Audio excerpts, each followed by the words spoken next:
Hello everyone and welcome to my video guide on how I built my Revendreth Sire Denathrius styled bedroom. I wanted to show you how I created certain items or the entire look of the room. I've already posted a showcase on my YouTube channel and now I will bring a little guide to you. Unfortunately, I did not film the creation process at first hand, so I had to record a second video after finishing the entire build to show you what I did. As you can see here, I used some rectangular elven rugs, dyed them entirely black, and placed them onto the wall to create the illusion of black tapestry or black wall decor, since Blizzard doesn't offer an option yet to change the texture of the wall or the color. I used this rug method for it. For the ceiling, I used some bookcases that I dyed entirely black as well, flipped them upside down and placed them onto the ceiling to create the illusion of a black wooden texture. In my personal opinion, a Revendreth or Sire Denathrius inspired room would go with the colors black, red and gold, and maybe some grays or silver tones according to his armor and his character design. So I used one of my favorite items, the Gilnean stone wall, as you can see here, to make the walls and the floor a little bit more interesting and create a kind of border for more contrast and to make it look a little more castle styled. If you turn the Gilnean stone wall around and use the top part, you can create some sort of stone pillar, which I show you here. And I used this item to create 4 pillars in the corners of the room to give it even more dynamic and to place some lights there as well.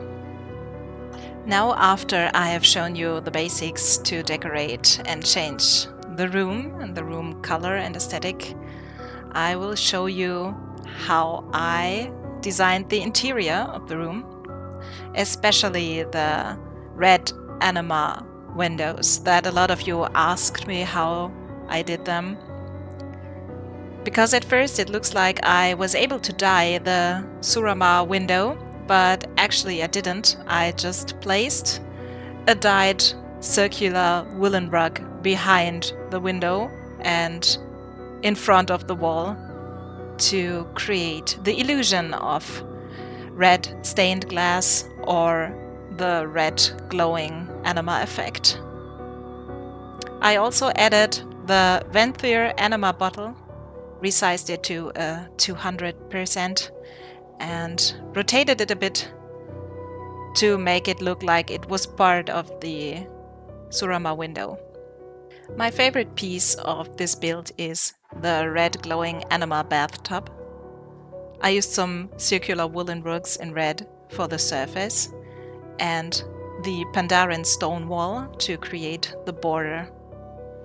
To make it look a little bit more interesting, I used the replica altar of the ancient kings and placed some food items on top of it.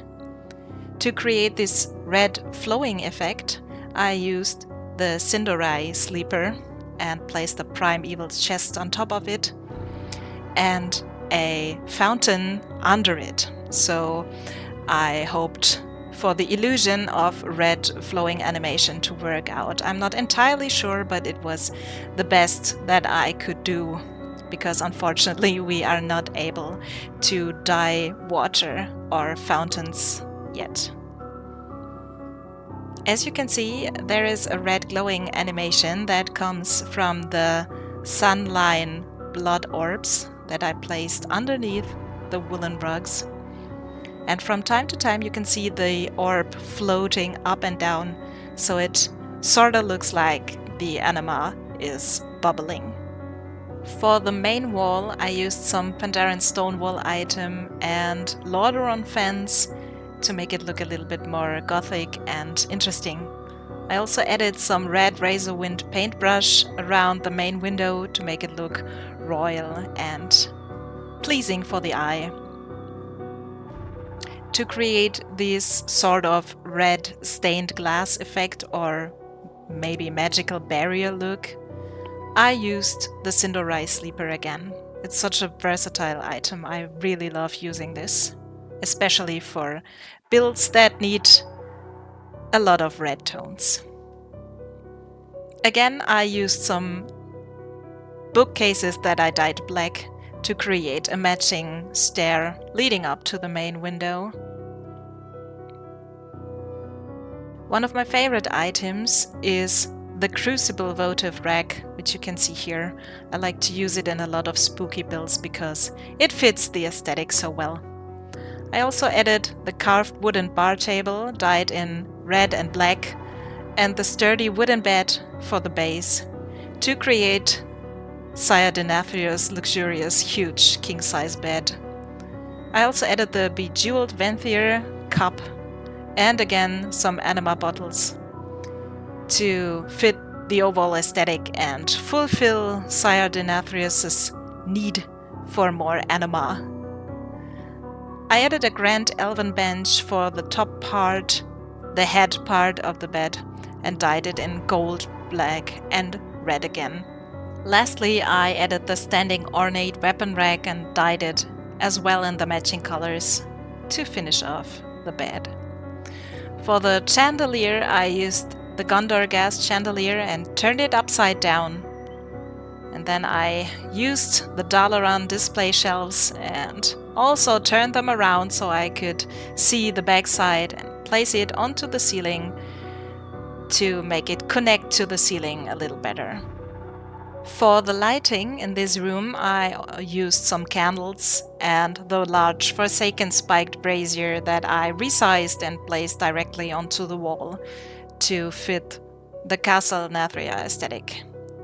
Lastly, I'm showing you how I turned this elven standing mirror into a Venthyr styled mirror by dyeing it black and red and using some circular woolen rugs again in red to make it look like the mirror surface was actually red and not blue anymore. And here we are. This is the finished Sire Denathrius Revendreth Venthyr Bedroom that you could also say fits a sunline aesthetic or a vampire aesthetic. I really hope this was helpful and that I could show you how I build the most interesting parts of this room. If you have questions, then please leave them in the comments, and I really hope to see you again in the next video. Have a nice day and bye bye!